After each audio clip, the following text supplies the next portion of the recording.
Hello friends, நம்ம எதை பற்றி பார்க்க போகிறோம் அப்படின்னா 36 கவர்மெண்ட் காலேஜ் ஒன்று செமி கவர்மெண்ட் காலேஜோட எக்ஸ்பெக்டட் கட் ஆஃப் தான் பார்க்கும்போது இது ஒரு அப்ராக்சிமேட் கேல்குலேஷன் தான். ஸோ இதில் வந்து ஒரு ப்ளஸ் ஆர் மைனஸ் இருக்கலாம். இதோட பிலோவாக இருக்கிறவங்களுக்கும் கிடைக்கிறதுக்கு சான்சஸ் இருக்குது.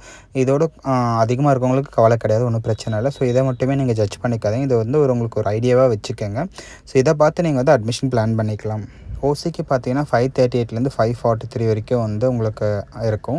பிசிக்கு 490லேருந்து 500 வரைக்கும், பிசிஎம்க்கு 480லேருந்து 485 வரைக்கும், எம்பிசிக்கு 465லேருந்து 473, எஸ்சிக்கு 428லேருந்து 435, எஸ்சிஏக்கு 380லேருந்து 385, எஸ்டிக்கு 375லேருந்து 390. ஸோ இது வந்து ஒரு அப்ராக்சிமேட் கேல்குலேஷன் தான். ஸோ இதை பேஸ் பண்ணி தான் உங்களுக்கு கட் ஆஃப் வந்து உங்களுக்கு இதை விட கொஞ்சம் குறைஞ்சாலும் குறையலாம். பட் இதில் தான் உங்களுக்கு வந்து அலாட்மெண்ட் ஆகும். இதை வச்சு பிளான் பண்ணிக்க. ஸோ உங்களுக்கு வேறு ஏதாவது எம்பிபிஎஸ் பிடிஎஸ் பற்றி டவுட் இல்லை, எப்படி அப்டேஷன் போடுறது, என்ன மாதிரி மார்க் கட் ஆஃப் வரும் டவுட் இருந்தால் நீங்கள் நம்மளை காண்டாக்ட் பண்ணுங்கள். நம்ம ஃபுல் கைட் பண்ணுறோம். நம்ம சேனலை சப்ஸ்கிரைப் பண்ணுங்கள். தேங்க்யூ.